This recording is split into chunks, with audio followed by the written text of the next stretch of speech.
Hello everybody, welcome to Dirt Guy Drive Time. This show ain't for everybody, only the sexy people. Yes. That was Moore's Day from the time.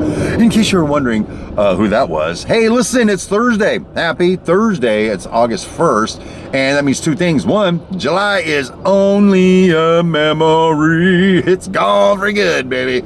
So if you had a thing for July, you're so screwed right now. Also, it's date night. Me and the wife, the queen of everything, Cindy Brown, we're going to go out and have a little party action tonight. She's going to get a couple of drinks. She's going to get obnoxious, and I'm going to totally dig it. I love it. And you know, after yesterday's video that I put out, with the shocking news, it turns out we'll be able to do a lot more stuff together, and I'm really looking forward to it. It's kind of cool, if you ask me. But, you know, I was thinking about what to do with all my free time I'm going to have now. Because way back in the day, I had a bunch of free time and I had some cool stuff. Cool enough, by the way, that we took a little survey after I left work, and it turns out 9 out of 10 voices in my head agree that I am the most interesting man in this truck right now. Which is an amazing honor considering who's in the truck right now. Boom, amazing.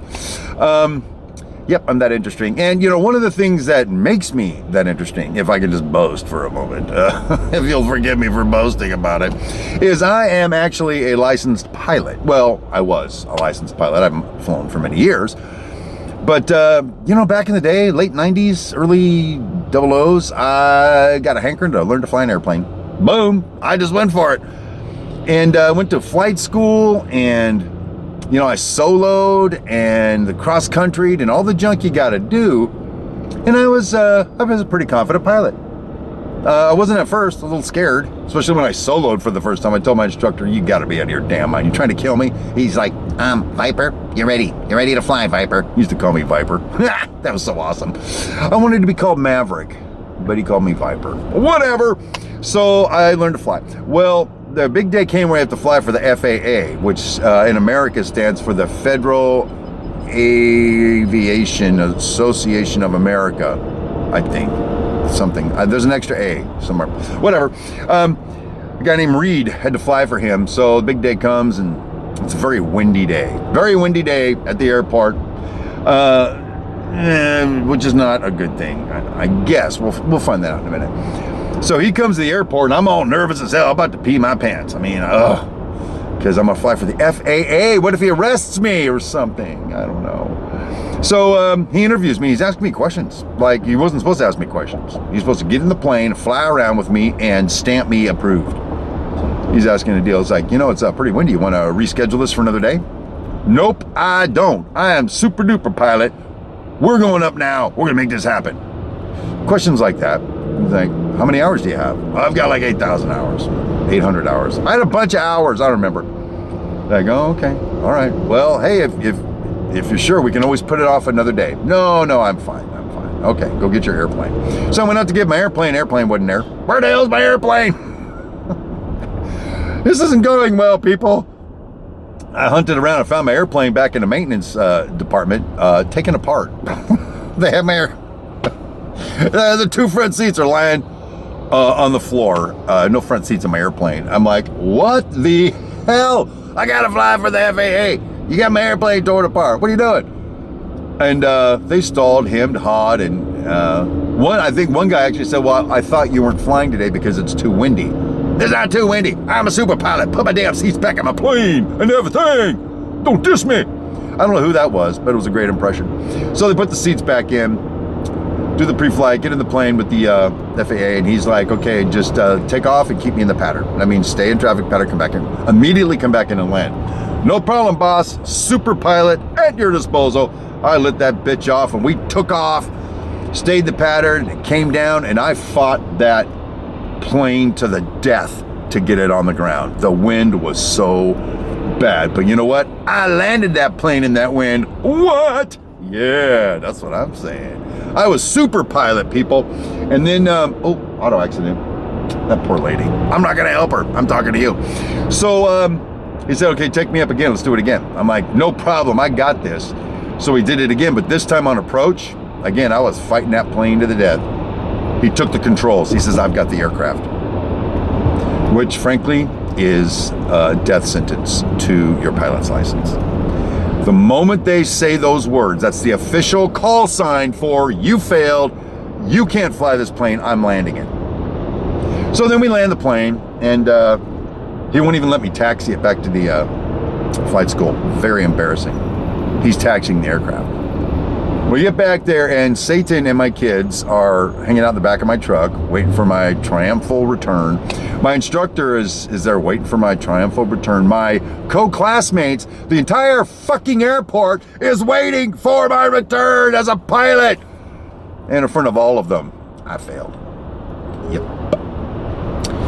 That was very humiliating for me. Anyway, he gave me an exit interview and said, you know what? You're a good pilot. He said, but your problem is you got to know when you shouldn't fly. That wind exceeded your skill level. I asked you how many hours you had. I gave you an opportunity to fly later, and you're pilot in command. You made the decision. I would not have disrespected you for saying let's do it again later. Matter of fact, you would have earned high marks in my book for doing that. Well, thanks. I thought it was a trick question. Damn it. Anyway. So he said, I want you to not stress out about it. Go fly around a little bit. Call me on a better day. All right. So I set up an appointment with them down the road. It was a beautiful day. Got my aircraft. And you know what? I just was very comfortable because I had this. Took off. Now, it's supposed to take like an hour in the air. It's how long it's supposed to take in the air. And we took off. He had me go out over the practice area, is what we call it. Did a couple of maneuvers. And while I was doing the maneuvers, or on my way out to anyway, we were flying straight somewhere. I trimmed out the plane so it would fly itself perfectly flat. And I took my hands off the controls and I went, like that, put my hand back on the controls. I was so confident in what was happening. I wanted to send him a message. I'm super pilot. I'm back. It's happening, fool. Hey, that was Mr. T. Awesome sauce. And just seconds after I did that, Mr. FAA says, if you can find your way back to the airport, take me home. Already? It's only been like 15 minutes. I didn't argue with him.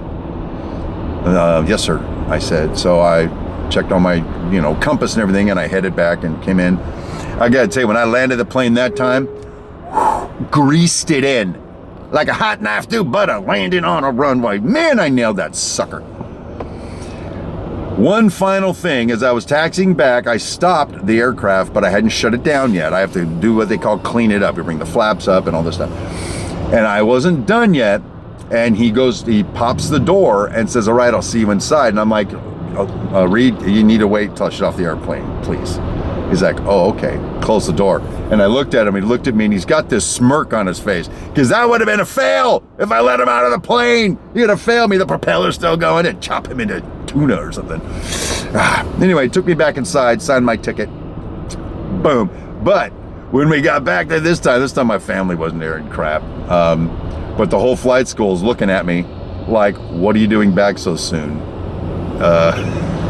They thought you did it again. Nope, I passed with flying colors, and he was very impressed with me. Talked about what a great experience that was, encouraged me to keep flying, baby. So I did. I kept flying. Matter of fact, I went to a place called Air Combat in the same airport where they have these propeller-driven fighter aircraft that you can fly, baby. And it hardly costs anything to do it. I think it was like $1,000. $1,000 a hop. Somebody gave it to me as a gift, by the way. I don't know if I'd spend $1,000. Well, think of it this way though. The coolest roller coaster you've ever been on, that just like put your guts into your nose and your brains into your testicles. Think about that roller coaster. That's what I experienced. We took off in a fighter aircraft, me and another one on my wing, flew out over the ocean, and went to war, baby. Dog fighting. I had that plane in a loop. I had it upside down, scissor action, bringing it in at bizarre freaking angles. And they actually had lasers that would shoot, and if the other plane picked up the target, smoke would come out of the back of it. I shot that mother effer down 5 out of 5. Shot his shit down. And since somebody died, I didn't feel bad about it. It was so awesome, though. I had this one maneuver where we came really fast at each other. They called the merge, like that. And I pulled the stick all the way back to the junk and nearly blacked out. I was, to keep the blood in my head, upside down like this. And I looked around for him. I saw the other aircraft down there. And I did sort of a swoop, bop, bop, bop, bop, boom, took him out. 30 seconds, it was mine. So anyway, hey, that's why I'm so interesting, because I can go on and talk about how cool I am as a pilot. Haven't flown in years, though. Maybe we'll get to that again someday. But anyway, hey, thanks for listening to the story of Steve and his pilothoodness. On this Thursday, I'm going to get home and grab the wife, go get something to eat, and hopefully you guys have a wonderful evening. Thank you for being here today, and I will see you tomorrow for the big weekend wrap-up report right here on Dirt Guy Drive Time. Until then, make it a great day, people, and go shoot somebody down.